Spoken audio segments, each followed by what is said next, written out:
നമ്മുടെ അടുത്ത് വരുന്നു, എന്നിട്ട് ഡോക്ടറെ അടുത്ത് ചോദിക്കുന്നു, ഡോക്ടറിന്റെ പല്ലൊന്ന് ക്ലീൻ ചെയ്ത് തരണം, പല്ല് മഞ്ഞ ആയിരിക്കുന്നു.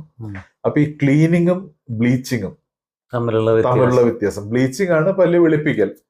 സാധാരണഗതിയിൽ നമ്മുടെ ക്ലിനിക്കിൽ ചെയ്യുന്ന ഒരു പ്രൊസീജിയറാണ് റെഗുലർ ക്ലീനിങ്. അപ്പൊ പലരും ഈ ക്ലീൻ ചെയ്ത ശേഷം പറയും, അയ്യോ ഡോക്ടർ എന്റെ പല്ല് ഇപ്പോഴും ഈ മഞ്ഞ പോലെ തോന്നുന്നുണ്ട്. അപ്പൊ അങ്ങനെ ഒരു കൺഫ്യൂഷൻ പലർക്കും ഉണ്ടാവാറുണ്ട്. അപ്പൊ ഈ ക്ലീനിങ്ങും ബ്ലീച്ചിങ്ങും തമ്മിലുള്ള പ്രധാന വ്യത്യാസങ്ങൾ എന്തൊക്കെയാണ് എന്നുള്ളത്? ക്ലീനിങ്ങിൽ നമ്മള് ബേസിക്കലി വായില് പ്ലാക്ക് എന്ന് പറയുന്ന ഒരു സംഗതി ഡെപ്പോസിറ്റ് ചെയ്യും, പല്ലുകളുടെ അഴുക്ക് പോലെയുള്ള. അപ്പൊ അതുമൂലം നമുക്ക് പല്ലിന് കേടുവരാനും മോണരോഗങ്ങൾ വരാനൊക്കെ സാധ്യത വളരെ കൂടുതലാണ്. അപ്പൊ ഈ പ്ലാക്ക് റിമൂവ് ചെയ്യുക, പ്ലാക്കിനെ ടാർട്ടർ എന്നും കാൽക്കുലസ് എന്നും പല പല പേരുകളിൽ വിളിക്കാറുണ്ട്.